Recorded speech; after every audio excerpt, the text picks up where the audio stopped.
Salut les turfeuses, salut les turfeurs, bienvenue pour un nouveau pronostic de Benoît Requin. Ok, place au pronostic du quintet du dimanche 10 décembre, direction Paris-Vincennes pour le prix du Bourbonnais. Trop attelé, 2850 mètres, 17 partants car le 6 est non partant. Réunion 1, course 4, indice de confiance 2 sur 5.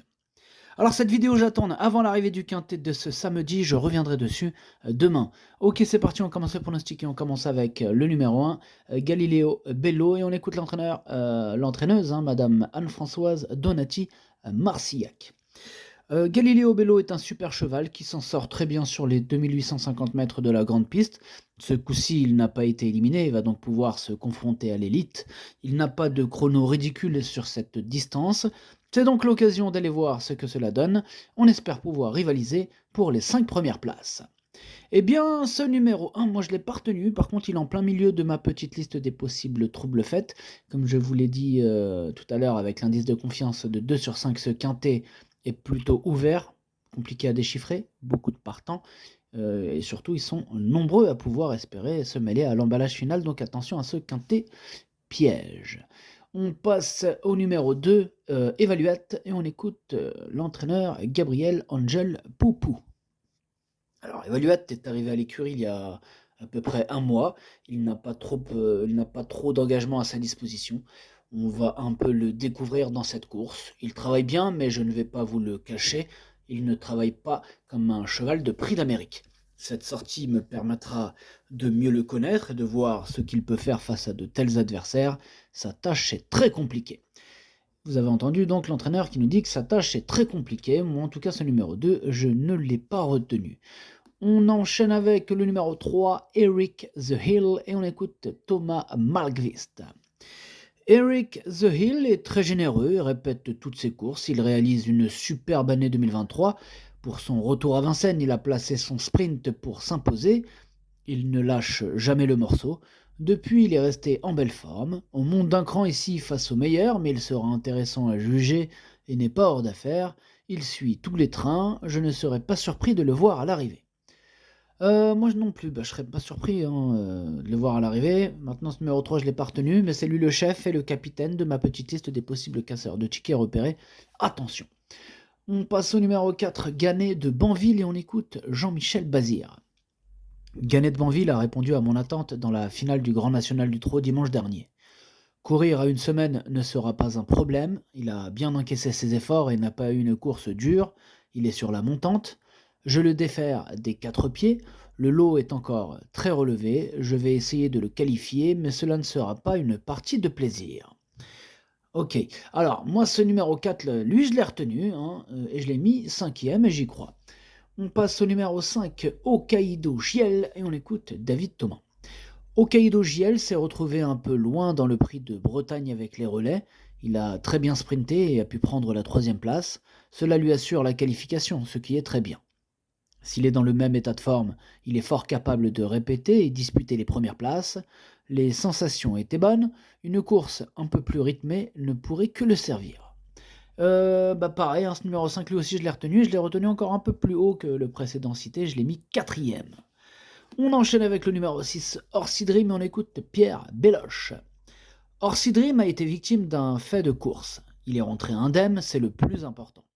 Depuis, il a bien travaillé dans la sérénité, il a effectué ses derniers travaux à Grosbois où il est arrivé samedi dernier. Il n'est pas encore à 100%, mais il est prêt à bien faire. On va essayer de le qualifier, mais si ce n'est pas le cas, il aura d'autres opportunités. Ah mince, pardon, le numéro 6 est non partant. Et oui, désolé, numéro 6, non partant. On enchaîne du coup avec le numéro 7, Isoar Vedake, et on écoute Benjamin Rochard. Isoar Vedake a reculé avec les relais et n'a pu revenir dans le prix de Bretagne, c'est dommage. Les sensations étaient très bonnes, il faut le reprendre pour cette épreuve, je vais essayer de l'amener à la qualification. Alors, ce numéro 7, c'est lui mon gros regret, et c'est lui mon cheval de complément en cas de non partant. Attention possible, cassage en vue, quintet ouvert. On passe au numéro 8, Hussard du Landré, et on écoute Benoît Robin. Hussard du Landré a gagné le prix de Bretagne et a sa place pour fin janvier. Pour autant, il va ici défendre ses chances à fond. Cette deuxième baie est un objectif, il a conservé de bons pieds, court à 3 semaines et me paraît parfait d'état. Il est retourné à la campagne une petite semaine avant de revenir à Grosbois. L'opposition est présente et les places à la qualification chères, mais il doit faire l'arrivée. Ok, alors moi ce numéro 8, je l'ai gardé et je l'ai mis exactement à la 6e place. On passe au numéro 9, Elvis du Vallon, et on écoute Charles Cuillet. Elvis du Vallon avait fait un peu d'effort en début de parcours, puis a bien tenu sa partie dans la ligne droite pour finir dans le prix de Bretagne. Sa performance est très bonne. S'il peut plus s'économiser ce coup-ci et garder plus de ressources pour la fin, il aura une belle carte à jouer, d'autant que le déferrage ne peut être qu'un petit plus. Eh bien, lui aussi ce numéro 9, je l'ai retenu, mais plutôt en bout de combinaison. On passe au numéro 10, Anna Démol, et on écoute Alexandre Abrivard. Anna Démol a maintenant 2 courses dans les jambes, il faut qu'elle monte dans les tours d'ici le Cornulier. Là, elle sera plaquée cette fois et effectuera son hit au monté. Il faut commencer à la mettre dans la course, ensuite elle sera déférée dans le prix de Bourgogne. Alors moi ce numéro 10, je ne l'ai pas retenu. On passe au numéro 11, Gu Déripré, et on écoute François Lagadec. Gu Déripré a fait une bonne rentrée, ensuite la dernière fois après un parcours le long de la corde, il a fait une belle ligne droite, concluant dans une bonne action. Il est en forme et pourrait peut-être refaire parler de lui. Alors pareil, ce numéro 11, lui non plus, je ne l'ai pas retenu. On passe au numéro 12, San Motor, on écoute Stal Arvidsson. San Motor a pleinement répondu à nos attentes pour sa fin de course dans le Bretagne. C'était une prise de contact avec un retour à la volte à la piste de Vincennes. On était pleinement satisfait. Il est resté très bien, on vise une place sur le podium en étant plus offensif. Ok, merci Stal Arvidsson. Bref, ce numéro 12, lui, il fait partie de mes préférés, je l'ai gardé très haut, je l'ai mis 2e. On passe au numéro 13, Diable de Vauvert, on écoute Bertrand Lebellé.